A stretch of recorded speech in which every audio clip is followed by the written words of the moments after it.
todos, bem-vindos a mais um Experts do Café. Eu, Gabriel Acamini, meu parceiro de podcast, Ensei Neto, nossos patrocinadores Melita e Águas Platina.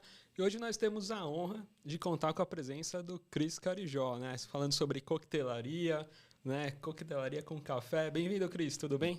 Tudo bem. Muito obrigado. Muito bacana, né? Ensei a presença aí do Cris, a gente Pois falar um pouquinho mais, né?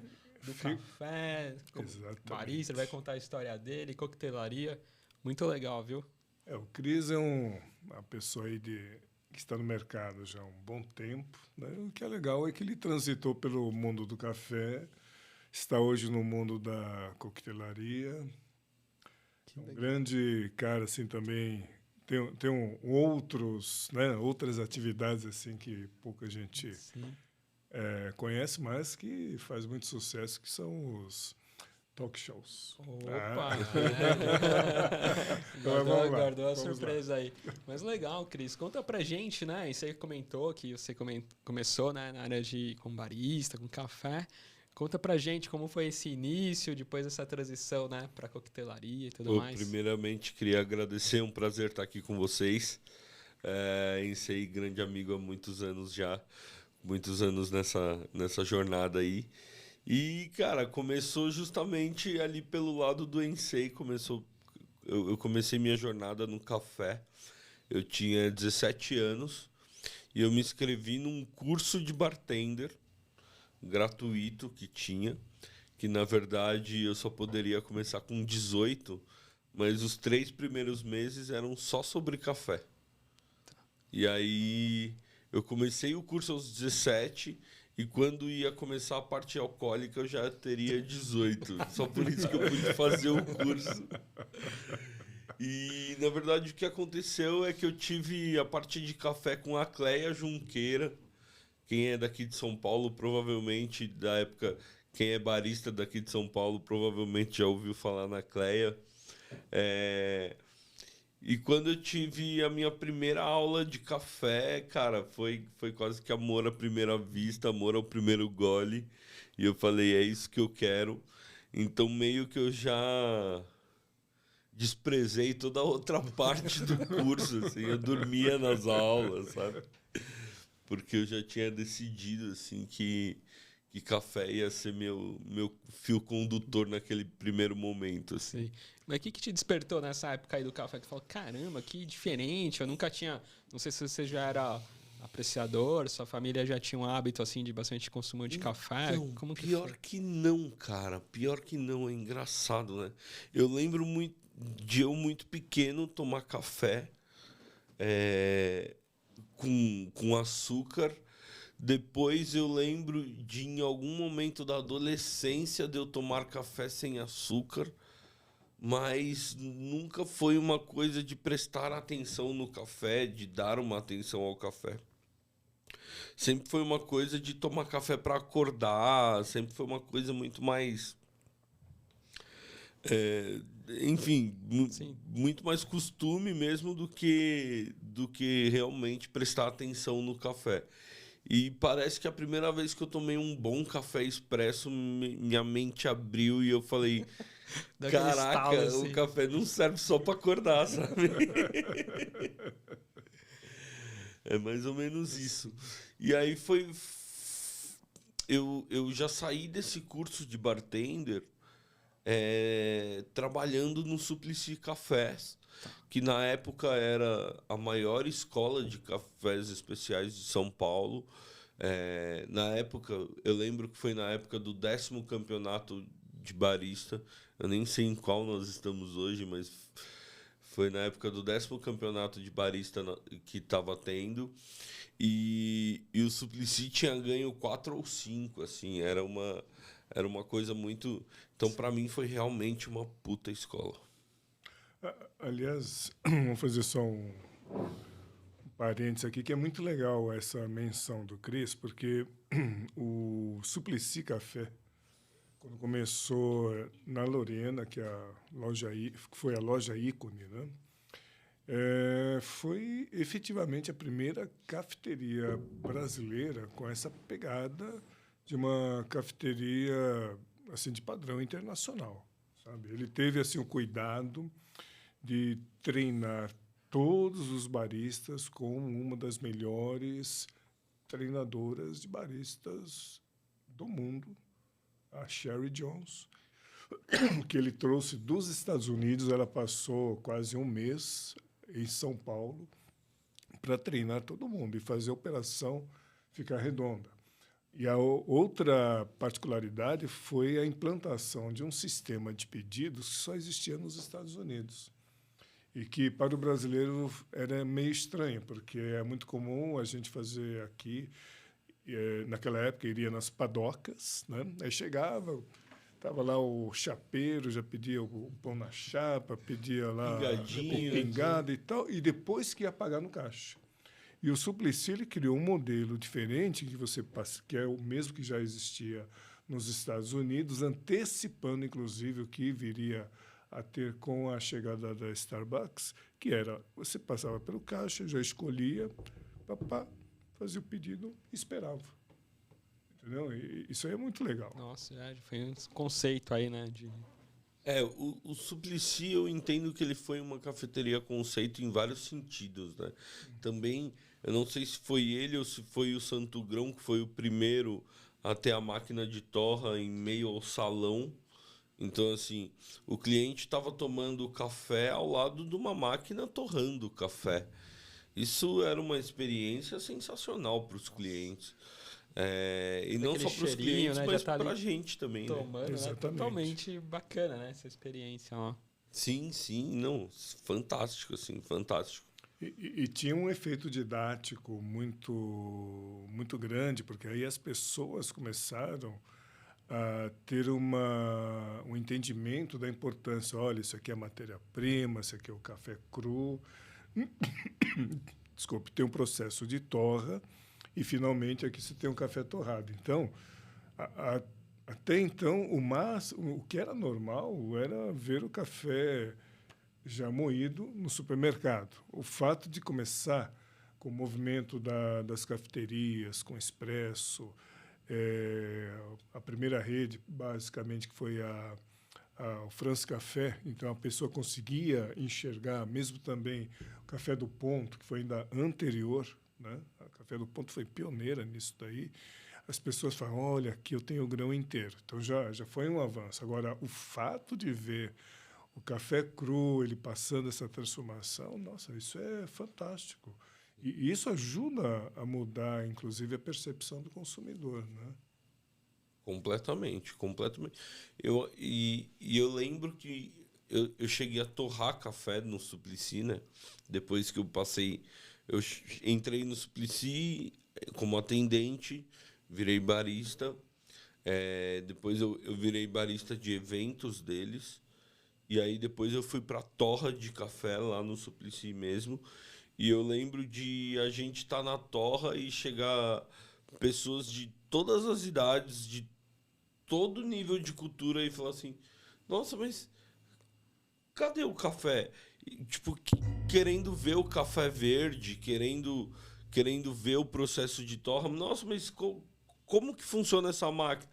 Porque obviamente que para quem, por exemplo, nasceu em fazenda, para quem teve contato com o café em fazenda, isso não é uma novidade. Mas para o paulista, que nunca saiu da Rebouças, de repente, você ter uma torrefação assim no meio da cidade, pô, isso é muito legal. É que nem o que hoje a Dengo proporciona. A Dengo, eu acho que ela proporciona uma experiência muito legal de uma fábrica de chocolate no meio da Faria Lima. Isso é fantástico, assim. O paulista não espera esse tipo de coisa, sabe? É verdade. E comenta, a partir disso, como é que foi a sua evolução no café e depois você passou a ter a transição de carreira, né? Aí vamos lá. Aí, quando eu entrei no Suplicy, que foi meu primeiro trabalho na área, eu me aproximei muito do mestre de torras do Suplicy. E esse cara, ele tem um ponto muito importante na minha vida. Eu acho que ele nem sabe o nível da importância que teve essa... Olha, uma revelação, hein? Você chegou a conhecer o Tadeu. E quando eu já estava na Torra, que eu estava muito próximo do Tadeu, um belo dia, o Tadeu me falou assim, a gente saiu para beber junto, e na mesa do bar era onde mais aprendia com o Tadeu, porque no Suplicy a gente estava pensando em outras coisas, estava torrando, trabalhando, e não tinha tempo de me ensinar. Então, na mesa do bar, onde eu consegui arrancar as belas informações dele. Já levava um caderninho ali, né? Não, era mais... cara, era mais ou menos isso. E aí, um belo dia, ele falou, pô, a gente fica aqui só tomando cerveja, vamos tomar uma cachaça. E aí, eu lembro que a gente foi no Santa Luzia e comprou uma garrafa de Beata. E aí eu provei aquela cachaça e aí eu tenho essa coisa de amor ao primeiro gole, né, cara? E eu me apaixonei pela cachaça malucamente. E ali começou a se desenhar o que hoje eu sou como profissional. A Beata foi a primeira garrafa da minha coleção de hoje 440 rótulos de cachaça. Então, ali eu comecei a gostar de uma nova história, não só o café, a cachaça, mas ainda não tinha entendido que isso um dia ia ser uma profissão. Então, dali eu continuei evoluindo no café, porém sem abandonar essa outra paixão que eu tinha acabado de descobrir. E aí, quando eu saí do Suplicy, eu fui trabalhar com máquina de café, eu fui trabalhar na Astoria, então eu tanto fui dar treinamento quanto fui aprender a ser técnico também, tudo. Não cheguei a ser técnico, mas aprendi bem sobre máquina, sobre desmontar, sobre tudo. E aí, quando eu saí da Astoria, eu já comecei a trabalhar com consultoria de cafeteria. Então, primeiro de tudo, eu fui trabalhar com o Marco de la Roche no antigo Casa Café, que foi um bar bem legal, que tinha toda uma estrutura de cafeteria também bem legal, onde eu montei essa parte de café com o Marco. E aí depois eu já comecei a trabalhar muito mais como consultor e barista de abertura de casas do que outra coisa. Porém, paralelamente a isso, estudando sobre cachaça, me afundando na cachaça, assim, na parte boa da cachaça. E foi evoluindo até o ponto que eu tinha muito... E aí, num certo momento, eu entrei para a Confraria Paulista da Cachaça e a minha função era ligar os bartenders com o mundo da cachaça. Só que o que aconteceu? Eu cheguei num momento onde eu só tinha amigos bartenders.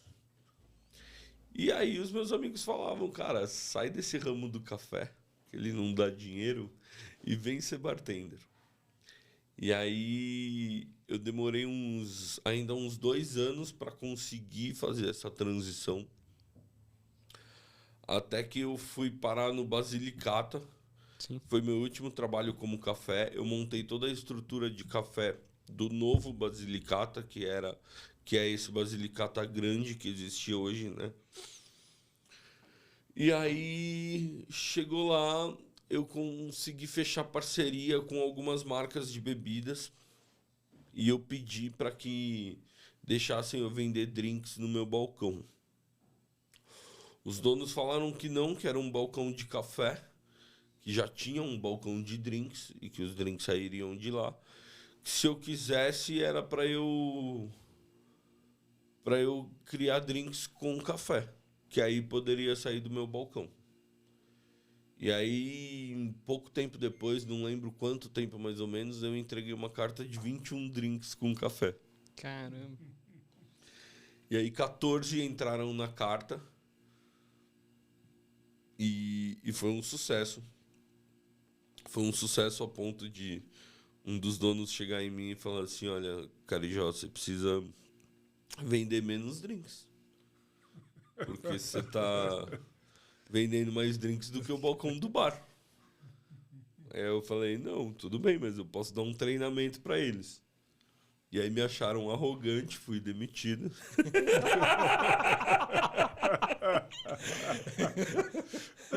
Mas eu juro que a intenção era boa.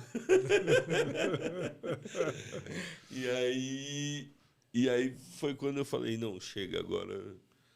Agora meu tempo no café realmente acabou. Eu preciso explorar um pouco mais o bar, a coquetelaria. E aí foi quando eu caí no mundo dos drinks, cara. E aí também já caí sem caminho de volta, assim, já não teve como. Caramba, que legal, meu. É que foi uma construção mesmo, né? Começou do café e teve tudo umas coincidências, assim, né? Sim. Depois na cachaça que tomou um gosto, né? Coleção e tal. Depois, né, essa experiência que você juntou, né? A parte do café com a criação dos drinks, né? Muito legal isso. Né? E até porque, se você pensar bem como ele comentou, foi feito um desafio, ele aceitou o desafio e o que é mais legal é que mostrou que era extremamente viável. Foi uma pena, talvez, ter feito a ruptura por um lado, né? Mas ao mesmo tempo foi ajudou, né? que te abriu o outro caminho. Isso é fantástico. Eu acho que assim,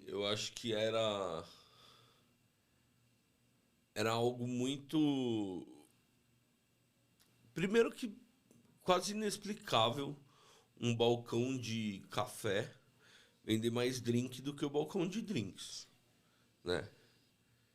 E segundo que eu acho que a ideia do desafio quando me deram não era que eu superasse.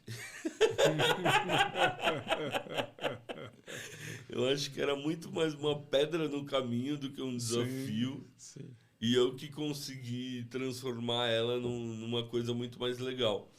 E aí, quando eu vi também que aquilo não era o que ia funcionar em outros lugares, e aí foi quando eu falei, pô, agora eu acho que também eu já cheguei no ponto de que o café já não vai mais... De que só o café já não vai mais me suprir, sabe? Então, vou começar a criar.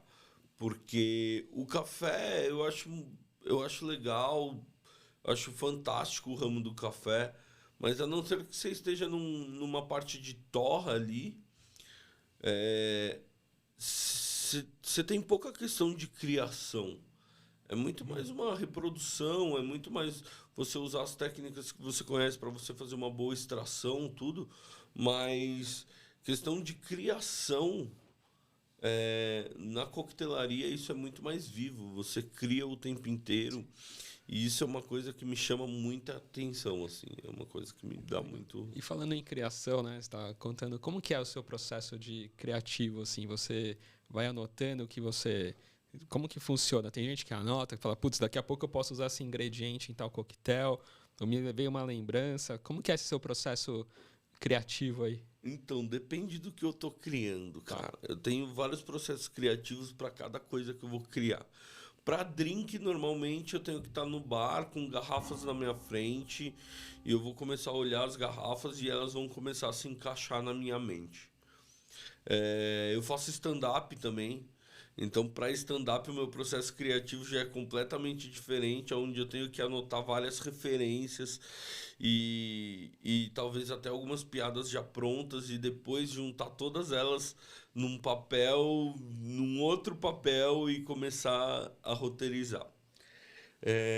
Quando eu crio eventos também, o meu processo diferente meu processo criativo é total diferente, que é onde eu faço um brainstorming comigo mesmo ali e vou anotando tópicos onde depois eu já destrincho esses tópicos já numa apresentação.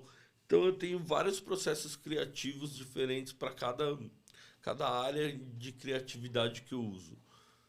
Mas eu acho que o que mais faz sentido para mim é o deixar fluir mesmo, assim. Eu muitas vezes eu tenho excelentes ideias e eu não anoto nenhuma delas. E ela vai se perder na minha cabeça por um tempo.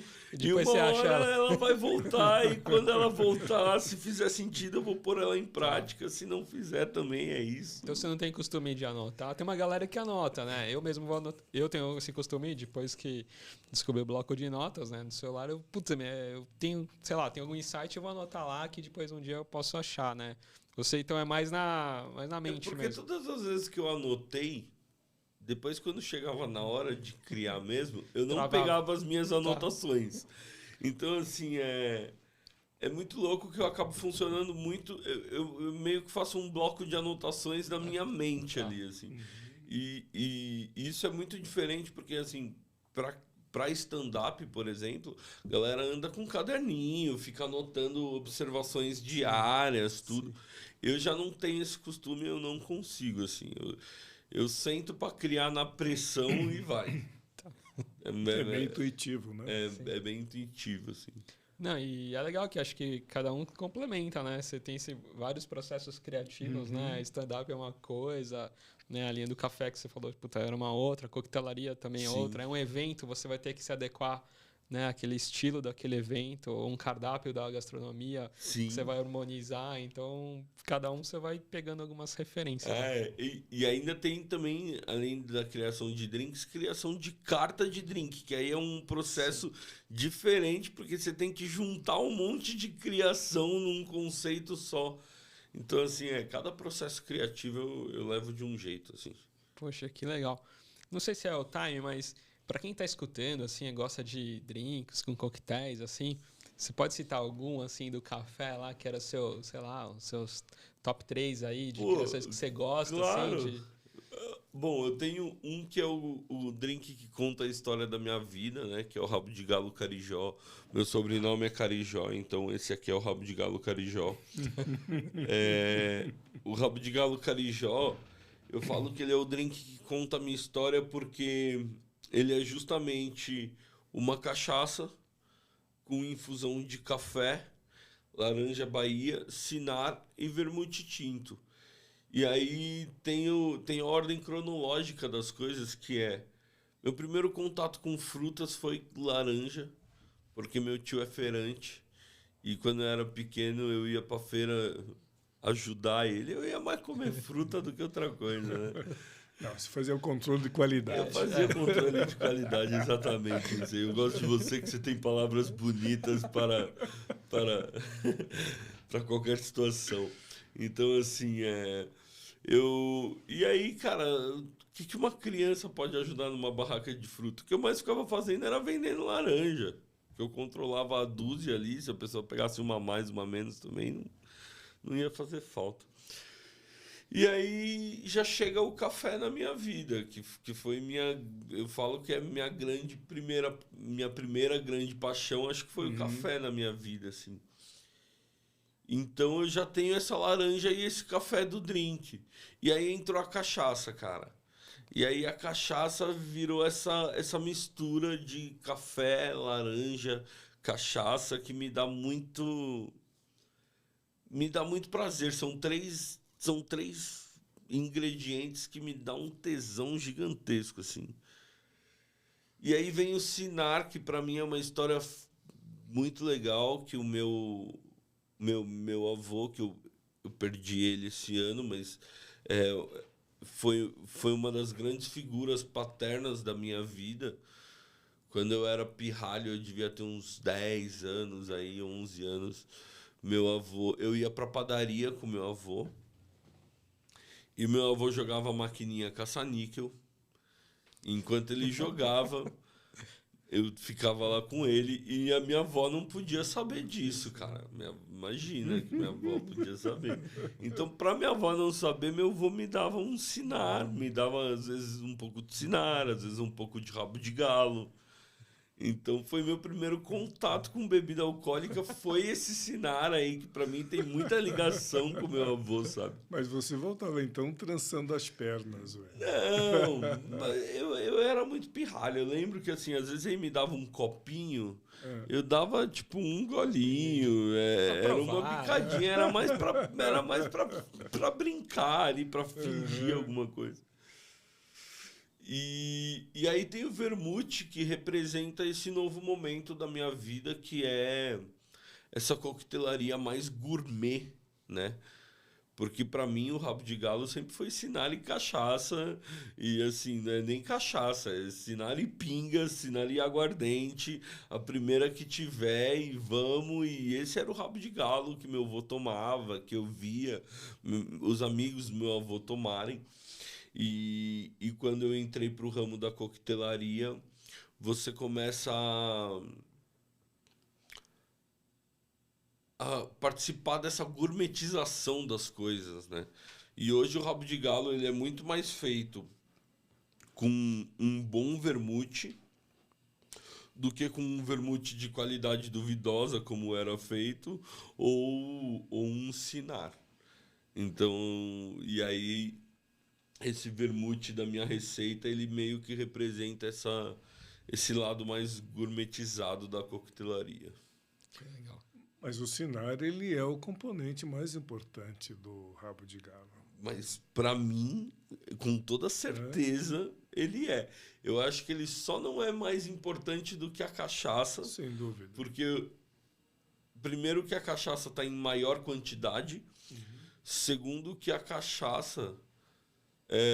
se você pegar uma boa cachaça e fizer só cachaça e vermute, vai ficar um bom rabo de galo.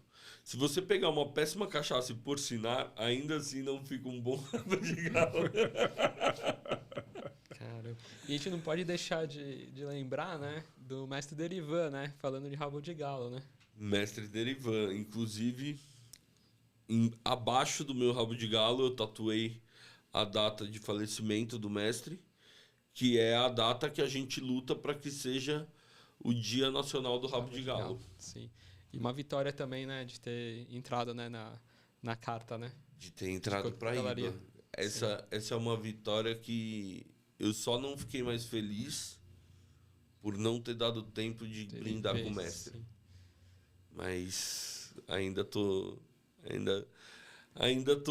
com o pé atrás. Eu só vou realmente comemorar isso aí o dia que eu entrar lá no site da IBA e tiver lá o rabo de galo. Sim. Mas tá perto. Estamos quase lá. Isso. E esses drinks, outro drink assim com café assim, ou que você te mais inspira, drinks com café. Pô, eu gosto muito da minha versão de espresso martini. Tá. Diferente, eu tenho uma coisa que eu gosto de fazer releituras de drinks, só que fazer sempre releituras menos doces do que o drink real propõe. Tá. E o meu espresso martini, ele vai, além de eu gostar de fazer ele com o meu licor de café, que eu faço um licor de café expresso, que já se diferencia muito do licor de café que a galera faz. Hoje em dia, licor de café é cold brew, açúcar e álcool. Eu gosto de um licor de café um pouco mais trabalhado. Eu também coloco no meu espresso martini vermute seco. Eu acho que o vermute seco ele combina muito bem com o café. As pessoas só têm que aprender a combinar os dois. Mas o vermute seco ele dá uma realçada de sabor no café. Ele puxa um pouco a acidez do café. Ele funciona muito bem com o café quando bem utilizado. Então eu acho que o espresso martini com vermute seco fica muito bom. Negroni com infusão de café é sensacional. Eu tenho um no Preto Cozinha que chama Madame Satã, que é um Negroni de cachaça com infusão de café. Caramba. Então, assim, drinks de cachaça com café já ganha meu coração. Se vai cachaça, se vai café, já tem meu respeito. Então, já que você comentou muito sobre ele, faz só uma revisão rápida. Você se lembra quando você criou o teu rabo de galo Carijó e qual foi o estalo que te fez chegar nele? Cara, na verdade, o rabo de galo Carijó, ele foi um drink que ele foi nascendo. Ele começou lá naquela história do Basilicata. Foi quando eu tive a minha primeira ideia do rabo de galo Carijó. Foi quando ele começou a nascer. Depois dali, eu fui parar no Baru Marisqueria, onde eu fui chefe de bar do Baru. Que legal, grande Dagoberto. Grande Dagoberto Torres, pra mim é um Puta, é um excelente. gênio da gastronomia, sério.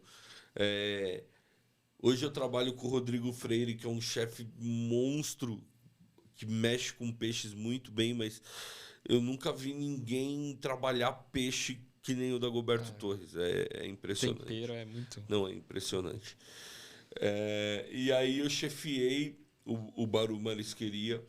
E lá eu lembro que já saiu uma segunda versão do rabo de galo Carijó. E ele foi se firmar mesmo, ele foi nascer real no balcão do Sagarana. Quando eu fui chefe de bar do Sagarana, junto com o Paulo Leite, que é um mega especialista em cachaça. Hoje trabalha com meles fantásticos também.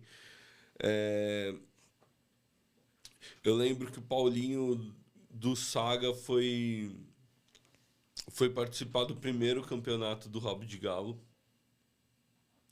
E junto a gente criou o Rabo de Galo que ele levou. E aí na mesma época eu fechei a receita do Rabo de Galo Carijó, que a ideia era levar para o campeonato. E acabou que eu não levei para aquela primeira edição, nem lembro por quê, sendo sincero. E aí na segunda edição eu já fui chamado para ser jurado, então acabou que ele nunca... Inclusive um monte de gente acha que eu já ganhei o campeonato Rabo de Galo com o Rabo de Galo Carijó. O Rabo de Galo Carijó nunca nem participou. É o concurso. Ele não precisou disso. Ele sempre já foi ao concurso. Ele já chegou com Já respeito. já ficou acima. Muito bom. Escuta, vamos aproveitar, Poxa, fazer um cafezinho agora? Com certeza, vamos lá. Aí, já que falou tanto de café, né? Nossa, Então que vamos delícia, lá, vamos então. aí. Isso aí. Bom, então vamos agora para o nosso momento do café. Hoje é um café, o caramel da linha do meu jeito, da Melita. É um café bem legal, fácil de beber. Todo mundo aqui precisando, né? Então esse aqui é o Cris. Gabriel. Obrigado. Ó, Justinho.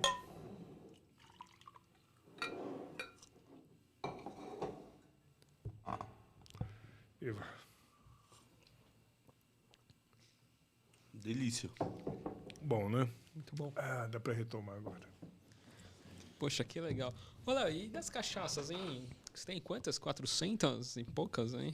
Minha Por última volta. contagem foram 440. Que legal. E ficam no meu quarto, né? Então é a primeira coisa que eu vejo quando eu acordo e a última que eu vejo antes de dormir. Caramba. Tem alguma aí que é seu xodó aí? Um tipo, alguma região, alguma característica assim de uma cachaça que você gosta? Cara, tem uma madeira que me pega muito, que é o Jequitibá Rosa. Tá. Pra mim é uma das madeiras mais legais que a gente tem aí no envelhecimento de cachaça. Região, não tem uma região em si. Eu sou apaixonado por Minas, né? Tá. Alguém que é apaixonado por café e cachaça não pode deixar Minas Gerais passar em branco. Então, assim, Mas, cara, as cachaças de Ivoti lá no Rio Grande do Sul eu acho que são muito boas também. A gente tem cachaça no Nordeste fantástica. Então, região, eu não tenho uma região específica, mas eu tenho madeira e eu tenho as cachaças que estão no meu coração por algum motivo.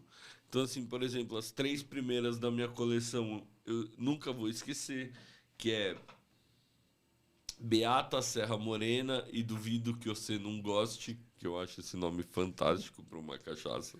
Duvido que você não goste. Pronto, é perfeito.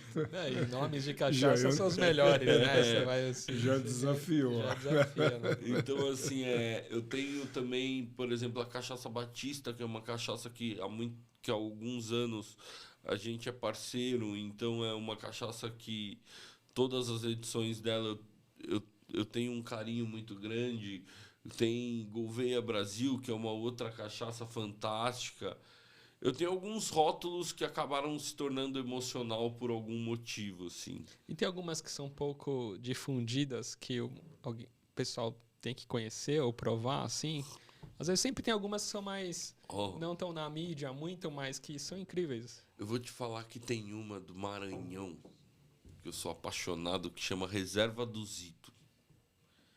É uma cachaça que eu acho que ela devia ter um espaço maior. Deixa eu pensar.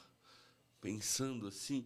Cara, eu acho que, na verdade, a gente tem tanta cachaça, mas tanta cachaça boa, que vai realmente sempre ser difícil de chegar todas a todo mundo. Sim. Porque é muita coisa boa, é muita cachaça diferente, ocupando o mesmo espaço ali. Tem espaço para todo mundo, o Brasil é muito grande. Então, eu acho que, assim, é isso. Mas se eu tiver uma dica, assim, Reserva do Zito, Segredo Real, de Uberaba. Uma microdestilaria também, que em breve vai vir coisa muito boa deles. E sua coleção tem prata, mais prata ou tem mais envelhecidos? Tem de tudo? Tem de tudo, tem de tudo. Sendo cachaça pura, tem de tudo.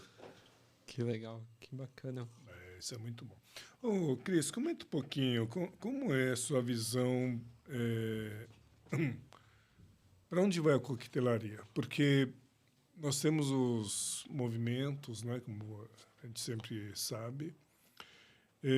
O que você percebe hoje como movimento? Porque o gin, ele já está cedendo lugar, a gente vem observando um crescimento muito forte, principalmente do whisky. O whisky, nunca se falou tanto de whisky, principalmente depois que, assim, coincidentemente, foi um whisky japonês, há 2 anos atrás, considerado como o melhor whisky do mundo, assim, que deu projeção do Japão para o mercado, né? Então, aí todo mundo começou a se interessar mais, vários rótulos que até já estavam meio esquecidos, o pessoal começou a resgatar. Como é que você está vendo hoje a direção da coquetelaria? Eu acho que a coquetelaria agora ela está entrando num momento que a gastronomia está saindo, que é a ultra glamorização de quem faz a coquetelaria, do mixologista, né? Então, o auge do MasterChef acabou na gastronomia agora, né? E eu entendo que a coquetelaria vai passar por esse momento agora. Então agora a gente já tem o bar aberto, já tem mais não sei qual outro reality, vai começar a ter mais realities. Isso vai trazer mais atenção das pessoas pro nosso mercado. Uma das coisas que eu acho que vai acabar esbarrando nisso é o que você falou do whisky. Que o brasileiro ele nunca teve uma grande variedade de whiskies com qualidade.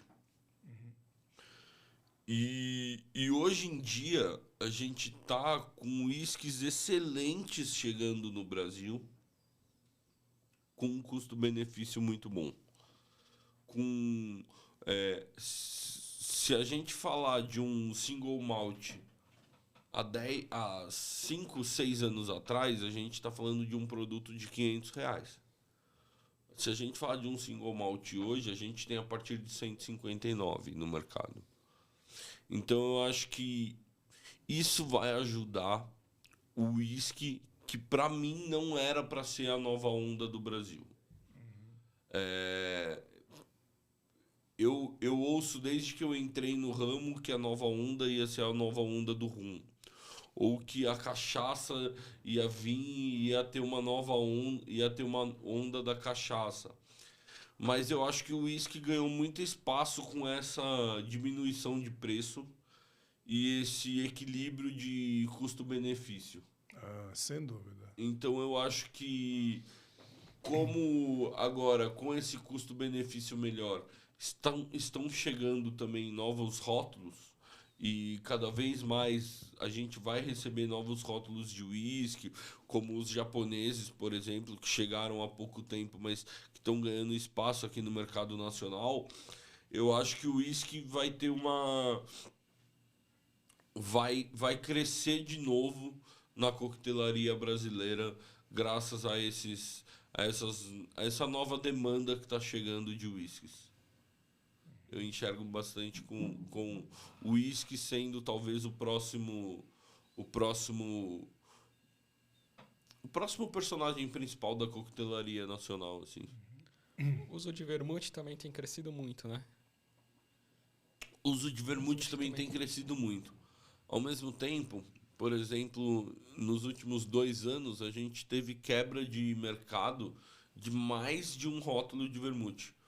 Teve pelo menos 3, 4 rótulos de vermute aí que eu consigo pensar que tiveram quebra de mercado. Então eu não sei o quanto esse uso de vermute vai continuar crescendo pela indústria dar ou não conta dessa demanda, sabe? Entendi. Enquanto o uísque não. O uísque tá chegando uísque a rodo. Sim. Aliás, essa semana eu conversando com 2 pessoas diferentes de importadoras e as 2 me falando que tá chegando novos rótulos de uísque. Então eu acho que a gente vai ter um boom de rótulos de uísque no mercado. Que legal. E até a gente estava comentando um pouquinho antes de gravar, né? Algumas tendências aí também de drinks com teor alcoólico menor, até mesmo drinks sem álcool, né? Isso também vem crescendo, né? Eu acho que vem crescendo e eu acho que essa tendência ela vai crescer cada vez mais. Primeiro porque as pessoas estão se conscientizando de que beber está muito mais ligado ao prazer de estar bebendo algo bom do que simplesmente de beber para encher a cara. É o lance de comida, é você entender a diferença de você comer um peixinho frito ali, rapidinho, simples, porque você só precisa comer, e você parar para comer um peixe frito do Dagoberto Torres, num restaurante com uma experiência. Então, eu acho que as pessoas estão começando a entender que a coquetelaria ela também é capaz de te trazer essa experiência, de te trazer esse bem-estar, e aí seja com um drink alcoólico ou um drink sem álcool, você vai conseguir ter essa mesma experiência, essa mesma sensação. E essa onda de drinks menos alcoólicos, eu acho que faz muito sentido, por quê? Porque as pessoas querem beber bastante, experimentar vários drinks, tudo, e às vezes por conta do álcool ela não consegue, porque é uma pessoa que não está tão acostumada com álcool, ou que ela vai trabalhar amanhã, ela não pode ficar tão bêbada, então ela vai se limitar a tomar um drink só naquela noite, porque ela não pode ficar bêbada, sendo drinks com menos álcool, com teor de álcool baixo, ela consegue tomar mais drinks, consegue tomar 2 ou 3 mais, ou até passar a noite inteira bebendo drink com uma porcentagem de álcool baixa e se divertir e curtir sem ficar mal, sem ter ressaca no dia seguinte. Então eu acho que é uma onda que vai cada vez mais crescer, assim. E você já está experimentando alguma coisa na criação de coquetéis sem álcool? Coquetéis sem álcool eu tenho 2 lá no Preto. Bom, como eu vim da parte de café, sempre fiz drink sem álcool minha vida inteira, né? Inclusive na época da cafeteria eu trabalhava muito mais drinks sem do que com álcool. Então, para mim, é uma coisa muito normal, assim, não é algo que me assusta. Ter que criar drinks sem álcool não é algo que me assusta. E eu vejo que muitos bartenders se assustam, acho que por eles não terem tido esse contato. Então, assim, não é algo que eu venho trabalhando mas é algo que eu sei trabalhar e não tenho problema. Mas o que você considera como o maior desafio para a criação de um coquetel como esse? Tudo bem, primeiro porque é sem álcool, mas independente disso, seria reproduzir as mesmas sensações, experiências do que um alcoólico? É o lance de faltar corpo, né? Porque quando a gente pensa em algo sem álcool, a primeira coisa que vem na nossa mente é pôr água no lugar do álcool. Quando você põe água no lugar do álcool, você está tirando aquela experiência, você está diluindo aquele drink. Então, na verdade, você está só substituindo o álcool. Uma coquetelaria sem álcool pensada para isso, ela já tem um corpo a mais, ela já tem uma técnica a mais. Você tem que entrar com uma infusão, você tem que entrar com algumas artimanhas para que aquele drink tenha um corpo, tenha uma unidade, um equilíbrio de sabor, né? Então, drink sem álcool, muitas vezes a gente corre para as técnicas de infusão, para as técnicas de deixar uma água que seja mesmo, pegar sabores, pegar aromas para que tenha corpo naquele drink, para que a composição tenha sentido.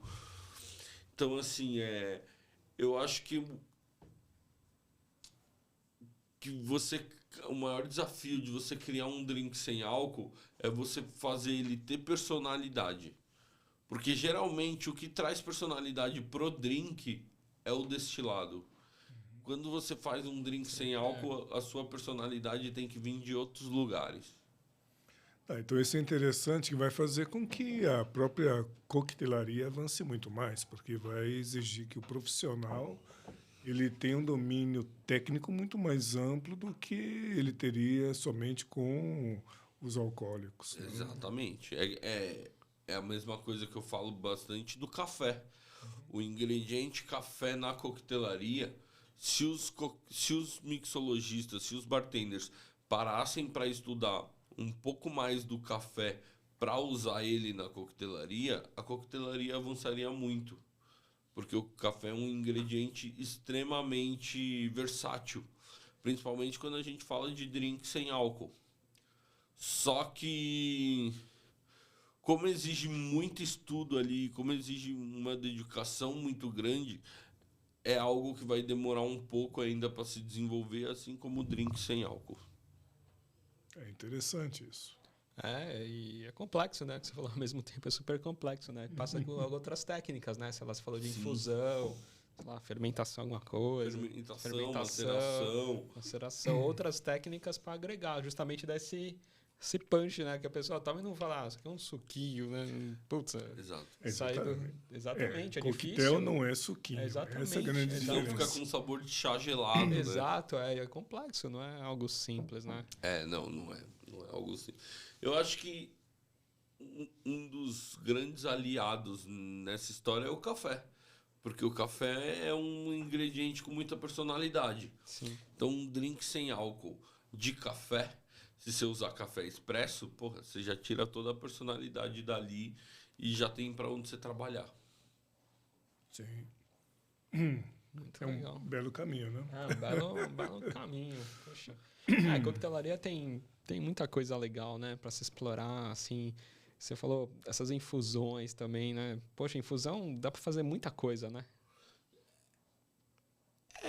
Em infusão, assim, infusão é uma técnica que aí acho que até o Ensei vai poder falar melhor, mas o café ele é uma infusão, né? A infusão ela serve muito para você agregar aromas e sabores a uma base, né? Então, seja a sua base água, seja a sua base caldo de cana. Eu lembro de um drink que a gente fazia, que a gente coava um café no caldo de cana, misturava com não sei o quê. Muitos anos, não lembro mais a receita. Mas, assim, nada mais era do que uma infusão de café no caldo de cana. Caramba. Então, assim, eu acho que essas técnicas elas servem muito para você conseguir trazer aromas, sabores e complexidade a ingredientes base que não necessariamente precisa ser água, mas que também não necessariamente não seja água. Você pode tanto trazer complexidade numa base água quanto complexidade em outras bases, e aí daí você consegue tirar. Daí você vai conseguir ter um caminho legal para sua criação, para sua coquetelaria. Sim. E a questão de frutas, né? O Brasil é riquíssimo em frutas, né? Frutas do norte. Essa também é uma tendência legal, usar alguns produtos típicos do Brasil, assim. Eu sou um cara total brasilidade, tanto nos ingredientes quanto nas minhas paixões, café e cachaça. Então eu acho muito legal. Eu só acho que o brasileiro ele precisa não esquecer da caipirinha, porém lembrar que não existe só a técnica de amassar frutas, sabe? Eu acho que a gente fica muito preso na técnica da caipirinha e acaba esquecendo de usar um cajá como agente de acidez e não só como fruta para ser amassada, Sim. sabe? Um caju como um suco, uma boa compota, não só amassando ele com açúcar e cachaça. Eu acho que assim a regionalidade brasileira,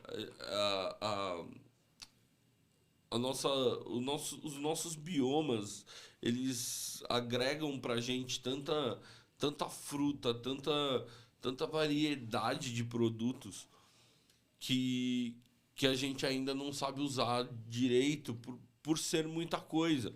Então, assim, legal, essa fruta dá para amassar.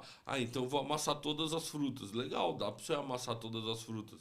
Mas também tem outras técnicas que dá para você fazer em todas as outras frutas para você extrair uma coisa diferente, um sabor mais legal, uma textura diferente do que você consegue apenas amassando. E poder mostrar muito mais do que é o Brasil lá para fora. Porque, querendo ou não, lá fora, em coquetelaria, os caras só enxergam o Brasil amassando fruta.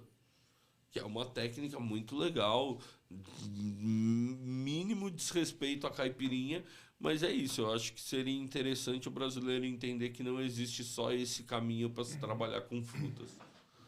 Inclusive, por exemplo, licores. Sim. Pô, a gente é riquíssimo em limão. Vamos fazer limoncello. É isso aí, você já ganhou um de presente aí. Eu sou suspeito, né? Sou suspeito para falar. Um limoncello aí de ótima qualidade, depois você dá a sua opinião. Que legal, bacana. É verdade. Essa diversidade brasileira ela tem que ser aproveitada. Exato. É isso aí que interessa. Sim, com certeza. Muito bom. Muito legal. Muito bom. Ô, Cris, e conta um pouquinho da cozinha do Preto e conta também um pouco sobre alguns drinks lá. Quem está escutando aqui quer conhecer um pouco lá do seu trabalho. Vamos aí, conhecer alguns prazerzaço. drinks. Conta um pouco aí que, chegando lá, o que ele não pode deixar de experimentar lá? Algum drink autoral? Bom, vamos lá. Primeiro, eu acho que não tem como eu falar do Preto sem falar de uma figura especial, que é o Rodrigo Freire, que é o nosso chefe de cozinha e idealizador do projeto. Rodrigo é um cara completamente sonhador.